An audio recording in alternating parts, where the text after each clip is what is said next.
Bonjour, nous sommes ici tous les quatre pour rendre hommage à un grand ami de la Fondation Charles de Gaulle, Denis Tillinac. Denis Tillinac, c'est un personnage protéiforme qui est mort il y a un an, le 26 septembre 2020. Et c'était le jour anniversaire de la mort de Jacques Chirac. Je l'ai dit, c'était un personnage multiple, vraiment, qui a été un écrivain avec une œuvre dense et riche, un gaulliste. Il a publié récemment, c'était un de ses tout derniers livres, Le Dictionnaire amoureux du général, qui est une œuvre très personnelle où il livre beaucoup de lui-même, un livre paru chez Plomb. C'était un ami de la politique, un intellectuel de droite. Il a été gaulliste et il est resté jusqu'au bout. Il a été chiracien, il a soutenu Nicolas Sarkozy. Il dirigeait les éditions de la Table Ronde. C'était à la fois un Corrézien et un Germano-Pratin. Une personnalité très riche et qui nous manque beaucoup. Donc nous avons avec moi Hervé Guémard qui préside la Fondation Charles de Gaulle et qui nous parlera de l'ami fidèle qui était Denis Tillinac et de l'écrivain peut-être aussi. Oui. Frédéric Fogassi qui est directeur des études et qui a beaucoup parlé rugby avec Denis Tillinac, je l'ai dit, c'était un Corrézien, un homme du Sud-Ouest. Et Jacques Godefroy, qui aussi a eu sans doute beaucoup d'occasions de parler du rugby avec Denis Tillinac, de l'Afrique aussi peut-être, de la francophonie. Accompagné en Afrique. Voilà. Et donc c'est beaucoup de souvenirs que vous allez nous livrer et sans doute pas mal d'émotions un an après sa mort. Assez inattendu. Il était très jeune. Hervé Guémard, qui était, selon vous, Denis Tillinac? Quel est l'homme que vous retenez le plus dans ce personnage-là? C'était un type chaleureux, amical, gouailleur, pas coiffé, qui fumait beaucoup. Trop. Et pour moi, la seule faute de goût, c'est qu'il écrivait ses livres avec un bic à l'encre verte. Alors je lui disais, est-ce que parfois je voyais ses manuscrits, je lui disais, mais pourquoi tu écris avec un bic multicolore, comme on avait quand on était gamin à l'école, à l'encre verte? Il me dit, parce que ça me rassure, parce que j'ai toujours écrit à l'encre verte. Moi je trouvais ça illisible, mais ce qui compte, c'est la qualité de l'œuvre littéraire. C'était la couleur de l'espoir. Voilà, alors moi j'ai entendu parler de l'écrivain Tillinac avant de le connaître, notamment ses premiers livres, Spleen en Corrèze, Le Bonheur à Souillac, etc. Et c'était une veine un peu néo-hussarde, entre guillemets, avec un style très clair, nostalgique, distancié et chaleureux à la fois, qui m'avait plu. Et j'ai fait vraiment sa connaissance une fois que j'ai été député et que Jacques Chirac m'a demandé en 1994 de coordonner les équipes qui structuraient son projet. Et donc on avait une petite cellule où on faisait la synthèse de toutes les propositions pour nourrir le projet de Jacques Chirac, et lui nous aidait de sa plume pour qu'il y ait une unité de style et du souffle.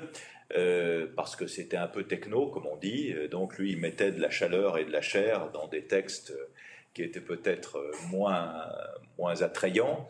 Et donc c'est là où je l'ai découvert et qu'on est devenus véritablement amis. Et puis à cette époque-là, il a joué un rôle important, puisque il a mis en relation Chirac avec le club Phare et Balise de Jean-Claude Guilbeault, dont on dit à tort ou à raison que le thème de la fracture sociale est issu. Ça, j'en suis pas tout à fait sûr, mais c'est ce que tout le monde raconte. En tout cas, ça l'a alimenté. Restons sur la légende, etc. Donc voilà, donc c'était une époque formidable. D'ailleurs, il a écrit un livre qui gagne à être relu, qui s'appelle Dernier vers au Danton, qui est un livre à la fois de souvenirs politiques et littéraires et idéologiques, entre guillemets, sur cette époque, qui restera, je pense, pour les historiens, cher Frédéric, un témoignage intéressant sur ces années 90 et sur la campagne de 95. Mais Denis a beaucoup écrit.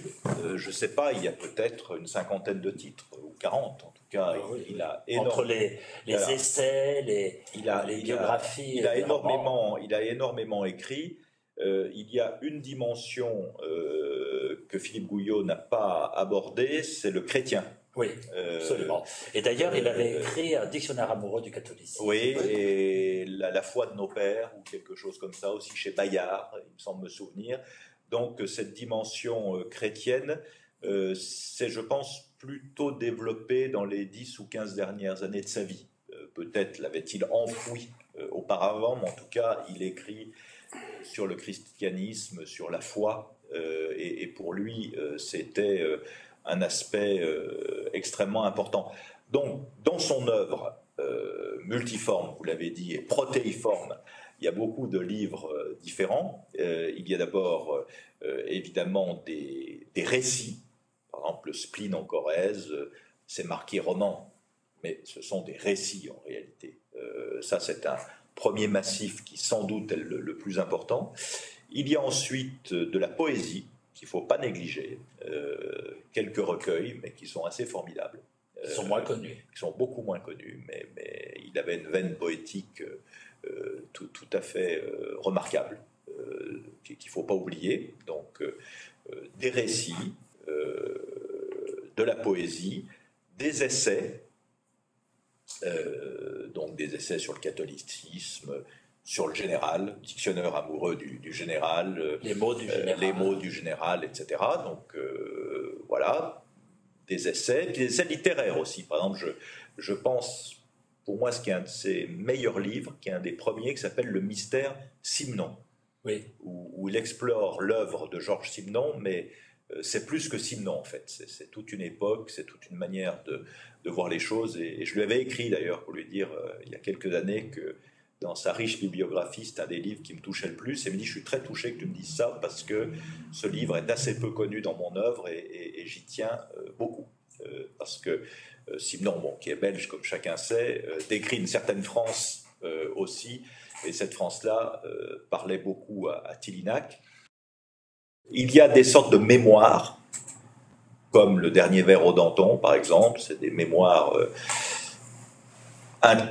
littéraro-intellectualo-politiques de la France de la fin du XXe siècle. Il y a plusieurs ouvrages dans cette veine qui, comme je l'ai dit, seront intéressants pour les historiens. Et puis enfin, il y a les romans. Bon, et les romans, je ne suis pas sûr qu'il ait été fait pour le roman, en fait. Je lui avais dit d'ailleurs une fois. Alors, comment avait-il réagi à cette... C'est toujours le problème avec les écrivains, c'est qu'on considère en France que le roman est l'alpha et l'oméga de la littérature, alors que c'est pas vrai. C'est ce que dit d'ailleurs Angelo Rinaldi. Il dit il y a des mémoires qui, en termes de tenue littéraire, sont au-dessus du roman, mais qu'on ne considère pas comme de la littérature, parce qu'il n'est pas marqué roman en dessous. Et les écrivains se sentent obligés de faire des romans. Alors parfois c'est de vraies réussites et c'est absolument formidable, mais moi je ne pense pas que le roman soit l'alpha et l'oméga de la littérature. Et je ne suis pas sûr que les romans de Denis soient les plus charnels et les plus charnus, si je puis dire. Je trouve qu'il y a beaucoup plus de sensualité, de vérité, d'humanité peut-être dans ses récits, dans ses mémoires, dans ses digressions, que quand il se dit « Ah, je me mets à la table, il faut que j'écrive un roman ». Voilà, je caricature un peu, mais on se dit « Allez, maintenant il faut être sérieux, il faut quand même faire un roman ». Et Denis Tillinac n'est pas le seul à sacrifier à ça. Oui, bien sûr, je ne cite pas de nom, d'ailleurs, c'est pas du tout une critique, mais voilà, moi je suis moins convaincu par ces romans. En fait, et j'en termine par là, je l'ai connu en fait, je l'ai croisé. On va dire que je l'ai connu. Je l'ai croisé avant 1994.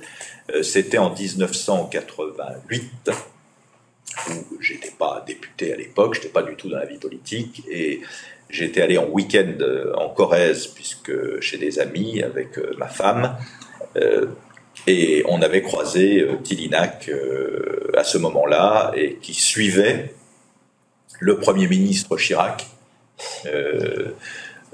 qui était à 15 jours du premier tour de l'élection présidentielle de 88, qui, comme chacun sait, voilà, ne fut pas gagnée. Et donc, je l'avais croisé sur le marché aux bestiaux à Uzerche. Ça laisse des souvenirs. À Uzerche. Alors, je connaissais son nom, mais pas sa tête. Donc, et quand il s'est présenté, j'ai fait le lien entre les livres que j'avais appréciés et le type avec le mégot qui était en face de moi. Puis il était venu en Savoie d'ailleurs pour un anniversaire. On était allé en montagne et il était paradoxal parce que ce type qui fumait comme un pompier s'astreignait. Alors je ne sais pas si c'était une astreinte ou s'il aimait ça, à courir. Et à faire du vélo aussi. Ouais, à courir. Et je me demandais comment il pouvait courir. Comment il pouvait avoir le souffle. Oui, il pouvait avoir le souffle avec toutes ces clopes qu'il allumait l'une sur l'autre. Voilà, donc c'était un type formidable. Alors après, il a eu des engouements politiques qui m'ont fait ne plus parler politique avec lui et parler uniquement littérature. Mais j'en dirai pas plus. Voilà. Jacques Godefroy, cette période où Hervé Guémard rencontre Denis Tillinac, vous l'avez vécu aussi. Oui, bien sûr. Quand l'avez-vous rencontré? Je l'ai rencontré, je pense, en Corrèze, si mes souvenirs sont bons, un endroit qui est tellement symbolique de lui-même, à la croisée du Puy-de-Dôme, du Cantal et de la Corrèze, puisque c'est là qu'il habitait. À Aurillac. Oui, Aurillac. Pas Aurillac. Non, Aurillac. Le vrai, pour moi, c'est le vrai Aurillac, c'est le sien, bien sûr. Donc, j'étais allé le voir. Je crois que c'était Chirac qui m'avait encouragé à aller le voir. Alors, j'ai trouvé quelqu'un qui ne me connaissait pas. Moi, j'avais entendu parler de lui. J'avais lu sur lui et j'avais fait un rapprochement qui va peut-être vous étonner, mais Balzac était à la Touraine, ce que Tillinac est au Massif central. Le rapprochement est là, parce qu'ils décrivent l'un et l'autre ces pays, cette région, cette province, qu'ils connaissaient par cœur, un peu dans le même terme, affectif. Voilà, l'écrit de Tillinac n'est pas rationnel. Il est passionné. Tillinac n'était pas rationnel. Il n'était pas rationnel du tout. Mais quelquefois, il y a des rationnels qui deviennent irrationnels. Mais lui, il n'était pas rationnel du tout. Mais en même temps, il avait une écriture d'une telle clarté, avec une telle ligne d'écriture qu'on aurait pu penser que c'était comme ça. Eh ben non. Non. En plus, il ressemblait à son écriture. Hervé a parlé de son aspect décoiffant et décoiffé. Eh bien, malgré cet aspect, cette apparence, au fond de lui, il savait très bien ce qu'il... On a beaucoup parlé francophonie. Je l'ai sollicité quand j'étais à la coopération pour qu'il m'accompagne un jour, si ça lui plaisait, en Afrique, où il a écrit quelques lignes sur mon compte, d'ailleurs, dans Espoir, qui sont affectueuses et pas tendres à la fois. Mais je l'ai vu quand même... reconnaître les responsables africains qui nous attendaient au pied de l'avion ou dans les présidences. Il était là et il avait une très forte connaissance personnelle des gens que nous voyons, et même derrière les visages, derrière les noms, il racontait des anecdotes avec ces gens-là. Donc c'était quand même une petite encyclopédie de la francophonie en même temps. Mais pour revenir à la Corrèze, je finirai là puisque on va parler d'un sujet de prédilection avec Frédéric, c'est le rugby. Il faut avoir vécu cette foire à Uzerche. C'est la foire aux bestiaux, la même que celle de Lessac dans l'Aveyron, un peu, qui devait ressembler. En plus, chez moi, c'est les taureaux au bras quand même, c'est pas rien. Et voilà, quand il était au milieu de cette forêt de bêtes à cornes, je me sentais encore plus chez lui. Encore plus chez lui. Voilà. Il avait un visa mondial pour aller aux foires aux bestiaux. Ce qu'il partageait avec Jacques Chirac. Ah ben bien sûr. Évidemment. Alors le rugby, en revanche, ça ne le partage pas tellement avec Jacques Chirac, parce que Jacques Chirac n'était pas un passionné. Enfin, on disait que Jacques Chirac aimait les sportifs plus que le sport. Oui, C'est Jospin qui dit ça. Je crois bien. On avait dit à propos de Chirac et de Jospin, on avait fait la comparaison.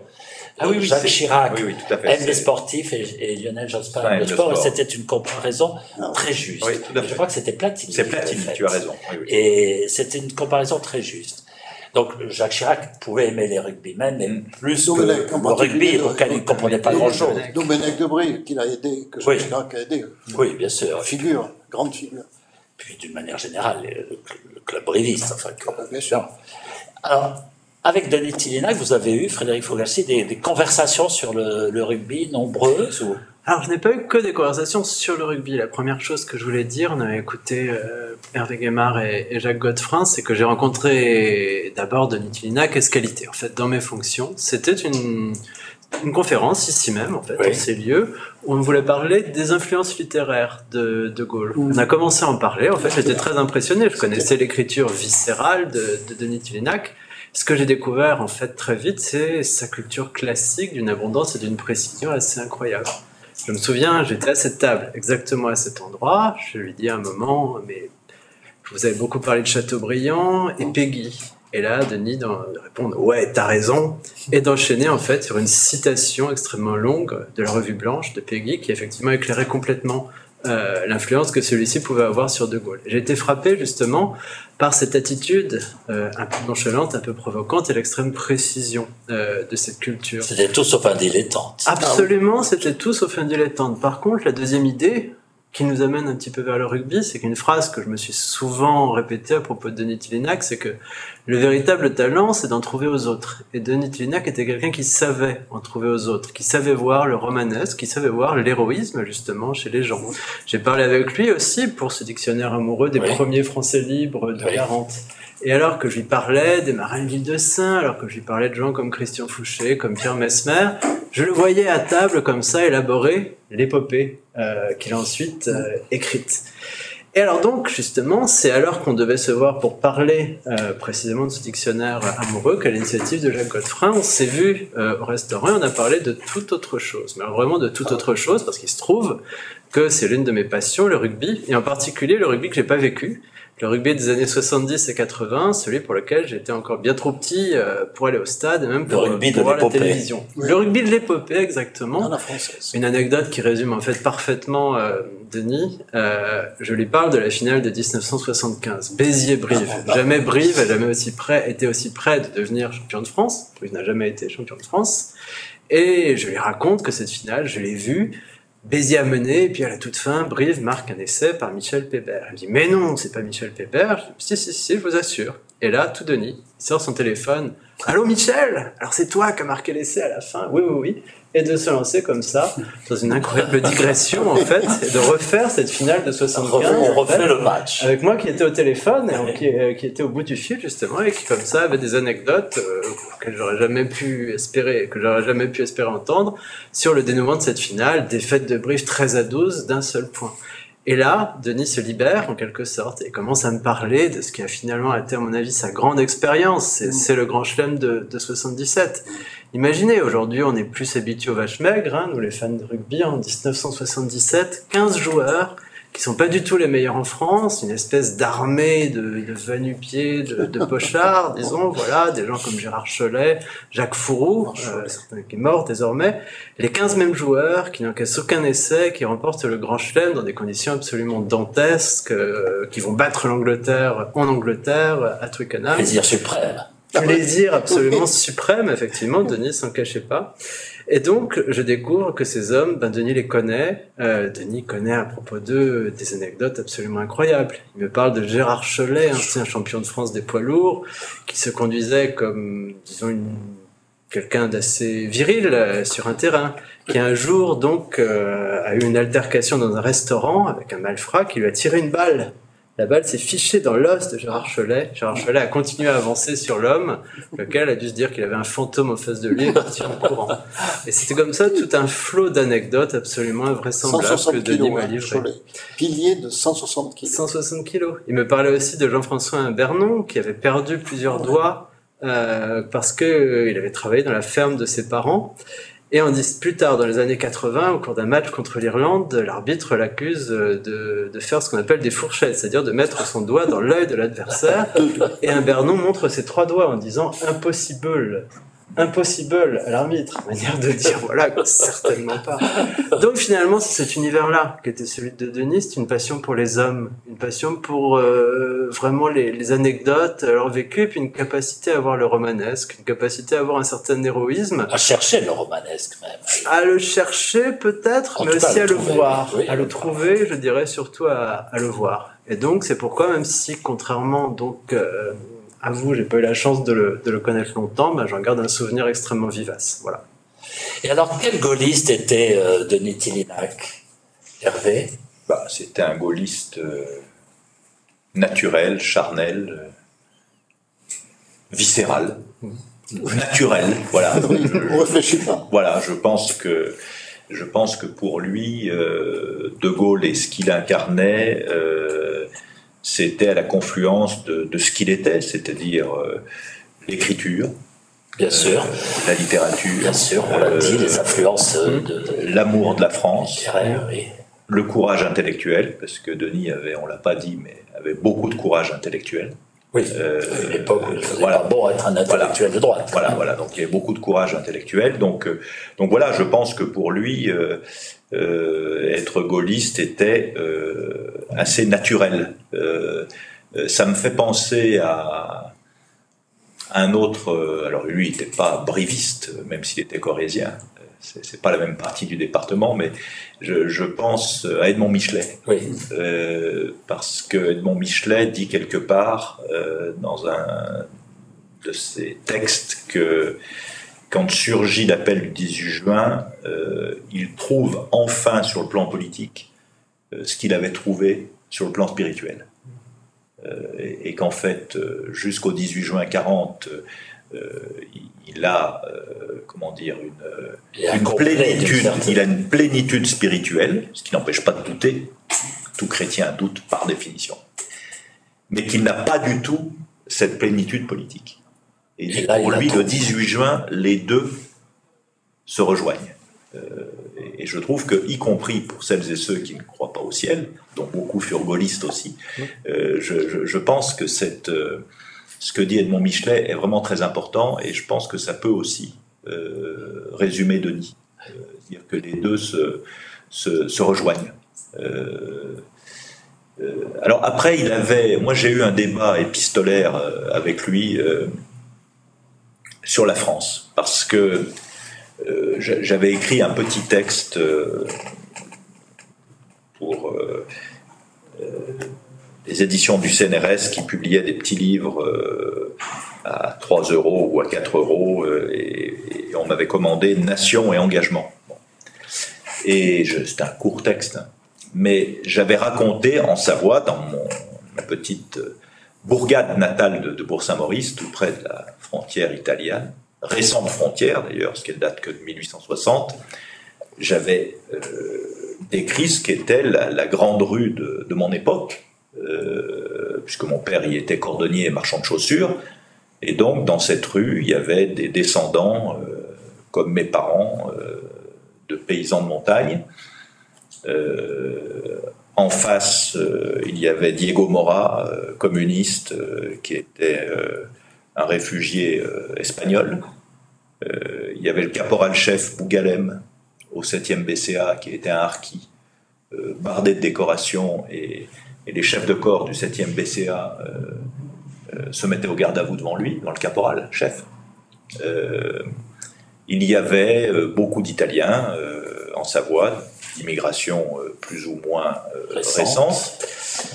Et je disais que pour moi, et puis il y avait beaucoup de Portugais aussi à l'époque, et je disais que pour moi, c'était ça la France. C'était ça la France, c'était tout ça, y compris dans un village rural, paysan de haute montagne. Et il m'a dit, ton texte m'a incité à réfléchir, parce que moi qui suis né dans le centre de la France, loin des frontières, où il n'y a jamais eu d'immigration, et pas de Français assimilés, je me rends compte en te lisant, je comprends ce que tu dis, mais que moi, j'avais pas tout à fait la même vision de la France.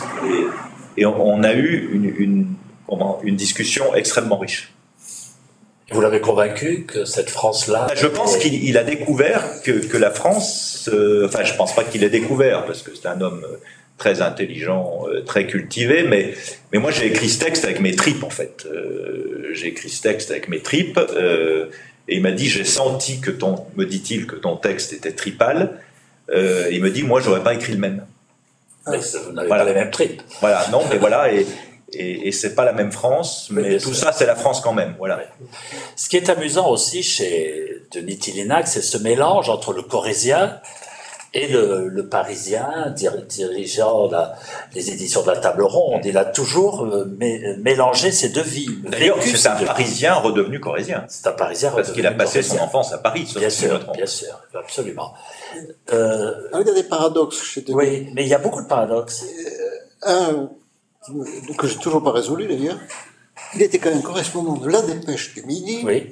Le journal des Sarraux, le journal des Bailey, oui. qui avait un grand soin de choisir leurs correspondants, évidemment, dans la veine radicale, programme commun. Et pour finir, ça a été un des meilleurs écrivains sur le gaullisme. Bon, les Sarraux n'ont jamais été tellement connus pour être des soutiens du général. Ça prouve qu'il fallait qu'il soit un très bon correspondant, un très bon écrivain, pour que les Bailey le maintiennent en poste. Parce qu'ils ne faisaient pas de cadeaux à leurs correspondants qui n'étaient pas dans la ligne, j'allais dire, du parti, de la rue Bayard. À Toulouse, c'était la rue Bayard. Voilà. Donc ça, c'est pas le même sens qu'à Paris, évidemment. Ah oui, c'est vrai. Le journal de la rue Bayard. Oui, moi je reste. La Croix. Oui, c'est vrai. Et ça, c'est un paradoxe extraordinaire. Comment se fait-il que cet homme, qui était quand même l'homme, a priori, de La Dépêche, ait pu être à la fois chiracien, très profondément épris par Chirac, je dis bien le mot, et en même temps, voilà, un connétable écrivain du gaullisme. Moi, j'ai beaucoup aimé sa période Table Ronde. Oui. Quand il était encore rue Saint-André-des-Arts, la petite rue qui va de la rue Saint-André-des-Arts à la Seine, où je passais souvent à l'improviste. Donc il était là ou pas là. Et vous avez édité? Oui, pour mon premier livre, pour Malraux. Oui. Et c'est Olivier Frébourg, oui. Qui est maintenant patron des éditions des Équateurs, qui a été mon éditeur au sens étymologique du terme, mais c'était Denis qui était le patron de la Table Ronde. Et cette période Table Ronde, j'ai vraiment une nostalgie parce qu'on passait à l'improviste. Il était là ou pas là, pas souvent là d'ailleurs. Donc c'est Marie-Thérèse Caloni qui nous a quittés depuis longtemps, qui était une femme remarquable, qui tenait la boutique. Donc c'était la Table Ronde et Quai Voltaire. Et Quai Voltaire, racheté au notaire Voitet, qui s'était suicidé, est devenu de plus en plus une marque de littérature étrangère traduite. Et c'était Marie-Thérèse qui tenait la boutique. C'était bordélique, sympathique, enfumé. Il y avait des écrivains de passage, des gens improbables. Et c'est là que j'ai connu un jour, par hasard, un homme qui m'a beaucoup marqué, qui est mort depuis, qui est un écrivain et poète belge, qui s'appelle Jean-Claude Pirotte, qui a un destin absolument incroyable, puisqu'il a fait de la prison. Et c'était un copain de Denis, et je pense que c'est parmi les grands écrivains de langue française. Poète et écrivain, et que Denis a édité à la Table Ronde. Je suis à peu près sûr qu'il l'éditait à perte, mais en tout cas il l'éditait. Et d'ailleurs sa femme, sa veuve, vient de publier, pas à la Table Ronde, je ne sais plus chez quel éditeur, plusieurs milliers de pages inédites de son mari et de poèmes surtout. Et Jean-Claude Pirotte était... Enfin moi je l'ai vu 2 ou 3 fois, et c'est une des rencontres littéraire qui m'a le plus marqué. Mais si je ne m'abuse, quand Denis prend la tête des éditions de la Table Ronde, c'était pas une maison d'édition très gaulliste. Non, pas du tout. Pas du tout. C'était plutôt OS. C'était plutôt. Oui. C'était très à droite. Oui. Comment a-t-il fait? Comment a-t-il composé avec cette équipe de l'époque? Je pense que l'équipe est partie et il a procédé à de nouveaux recrutements. De toute façon, c'est une toute petite maison. Oui. Et d'ailleurs, il faudrait écrire l'histoire de la table ronde, puisque c'est une maison qui a été dont le sigle LTR a été dessiné par Cocteau. Ah oui. Ouais. Et en fait, la table ronde est partie d'une revue qui est née après la guerre, quand la NRF ne pouvait pas paraître parce que elle était parue sous l'occupation. Oui. Voilà. Et donc la NRF n'est reparue qu'en 1953, mais sous le nom la nouvelle NRF, puisque c'était pas le même nom que l'ancienne NRF. Et je crois d'ailleurs que Mauriac, dans son bloc-notes, quand la nouvelle NRF est reparue, il a dit on est heureux de voir cette jeune tondue reparaître. Et donc, ce qui explique que dans les revues littéraires, la table ronde, créée après la Deuxième Guerre mondiale, joue un rôle assez important. Et d'ailleurs, dans les années 50, la revue, sauf erreur, était dirigée par Colette et Jacques Duhamel. Les parents d'Olivier Duhamel, futur ministre de l'Agriculture et des Affaires culturelles de Georges Pompidou, qui était un centriste, un démocrate chrétien, élu du Jura. Oui. Jacques Duhamel, et voilà, qui est mort prématurément, qui était un grand monsieur.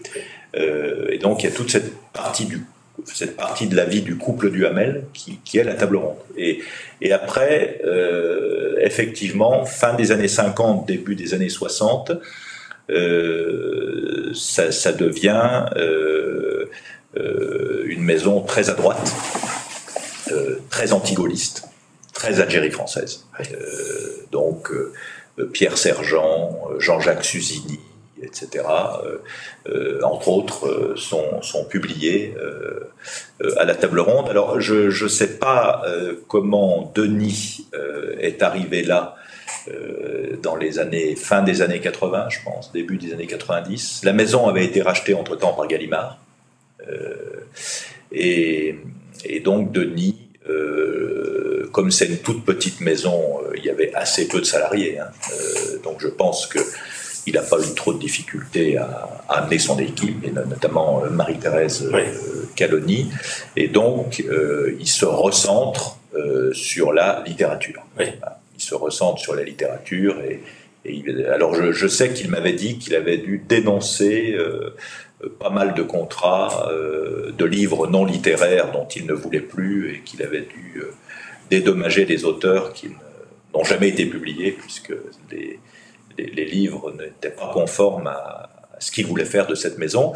Et c'est lui, je pense, qui a créé la collection La Petite Vermillon, qui est la collection de poche de la table ronde, qui existe toujours, maintenant, qui est animée par la fille de Michel Déon, Alice Déon, et qui continue une publication très exigeante et remarquable du point de vue littéraire. Alors, on l'a dit, c'était un homme de contradiction, donc effectivement un écrivain ayant une œuvre très riche. A-t-il, selon vous, été tenté par la politique active? Est-ce que Jacques Godefroy, selon vous, il en a eu l'envie? Il ne m'en a jamais parlé, et je le voyais absolument pas suivre une campagne, oui, de très près. Oui. Mais l'affaire lui-même, franchement, je ne l'imagine pas. Je pense au contraire. Ça n'a pas effleuré une seconde. Ça n'a pas effleuré. Et personne n'y a pensé. Enfin, Non. Parce qu'à un moment, donc... Non, il n'était pas fait pour ça. Oui. Pourtant, il a fait moi, je l'ai invité dans un village improbable de mon département, de l'Aveyron, pour une soirée littéraire que le maire organisait tous les ans, en été. Il a fait, je sais pas, 800 kilomètres depuis la Corrèze pour venir nous rejoindre. Je pense qu'il est rentré dans la nuit. Il nous a fait un immense plaisir, on était une cinquantaine. Et il a envoûté les 50 personnes qui étaient là. Mais voilà, c'était ses campagnes électorales, c'était pas les campagnes là, c'était sa campagne à lui. Voilà, c'était sa façon d'aller vers les gens. Et il aurait sans doute eu du mal à se couler dans le non, mais je pense qu'elle a pas effleuré une seconde. Il y a trop de contraintes. Trop de contraintes. Non, après, il a eu ce rôle à l'Élysée, mais qui n'était pas auprès de Chirac, qu'il avait chargé de mission pour la francophonie. Et l'Afrique, donc il aimait bien être dans les bagages voir tout ça, d'ailleurs, comme un entomologiste regarde des insectes. Donc, il regardait ce qu'on appelle la classe politique, ou les puissants, ou ceux qui se prennent pour tels de ce monde. Voilà, il démaquillait les gens tout de suite. Il avait un laser dans le regard et il avait tout de suite jaugé. Si je me souviens bien, il garde un souvenir nuancé de l'Élysée. Si je me souviens bien de sa formule, il disait que c'était une maison exiguë qui favorisait les macérations névrotiques. Oui. Et d'ailleurs, il dit dans ce dictionnaire amoureux du général que lui, il aurait préféré, je ne sais plus où c'est, je ne vais pas retrouver l'entrée, il aurait préféré que De Gaulle s'installe en 1958 au fort de Vincennes comme ça avait été envisagé. Et il dit que, mon Dieu, la fréquentation aurait été plus glorieuse que celle de la sœur de Napoléon. Oui, il fallait de la main gauche. Voilà, c'est ça. Et effectivement, il n'aimait pas l'Élysée. Mais ça, c'était l'épopée historique, Vincennes. Alors que c'est la petite épopée, l'Élysée, c'est la toute petite histoire. Voilà. Mais voilà, parce qu'il aimait les épopées, c'est pour ça. Je crois, enfin.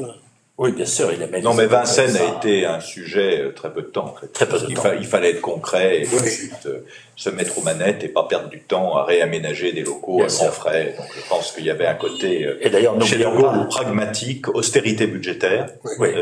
Donc, on va pas dépenser de l'argent. Et n'oublions pas d'ailleurs que quand De Gaulle est arrivé, revenu au pouvoir en 1958, il s'est installé à Matignon. Parce qu'il était président du Conseil. C'est d'ailleurs une période. Et en 1944, il s'est installé rue Saint-Dominique. Et pas à l'Élysée. Oui, bien sûr. Alors qu'il aurait pu s'installer à l'Élysée. Mais il s'installe à Matignon et c'est une période, je parle sous votre contrôle, d'intenses réformes. La période de Gaulle à Matignon. De 58, 59, tout à fait. Ça allait vite, hein. C'est la période où s'élaborent, où se prennent des décisions fondamentales, le plan UF, la décision de l'entrée dans le marché commun.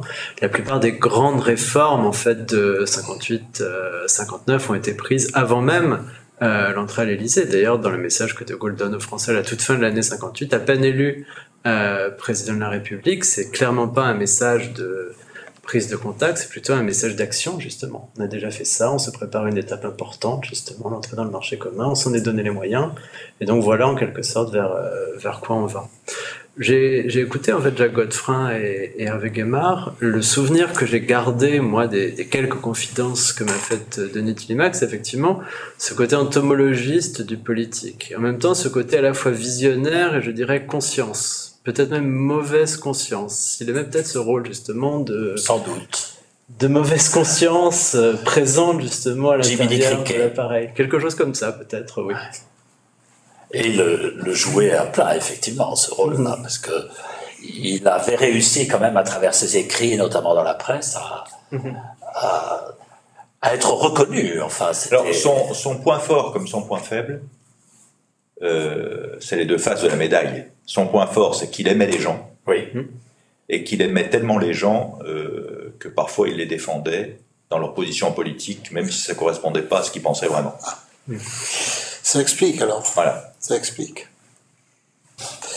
Oui, ce qui me frappait aussi, c'est quand même, où trouvait-il le temps? Parce qu'il sortait, il y avait des dîners qui étaient assez longs, le nôtre en particulier. Assez long, oui. Et, oui, il faisait 1000 choses, la table ronde, etc. Paris et Aurillac. Et le trajet. Le Capitole, il connaissait, le train Paris-Brive, il connaissait. Et puis ici, j'ai vu le temps qu'il a passé ici, avec Catherine Trouillet en particulier, pour fouiller tous les éléments du dictionnaire amoureux. Il n'est pas allé qu'ici, il est allé à Colombey, il est resté plusieurs jours. Il a interrogé tout le monde, il est allé à Lille, il a interrogé tout le monde. Et oui, pendant ce temps-là, le travail ne se fait pas, ce travail de documentaliste. Et bien, il arrivait à tout faire, c'est ça. Oui. Ben, c'était parce que précisément, comme je le disais tout à l'heure, c'était tout sauf un dilettante. C'était une personnalité très... Alors qu'en apparence, c'était le dilettante ébouriffé. Hein, absolument, échevelé et décoiffé. Eh bien, nous avons rendu à notre manière hommage à Denis, un grand ami, et qui nous manque beaucoup. Qui nous a entendus. Et qui nous a certainement entendus. Merci.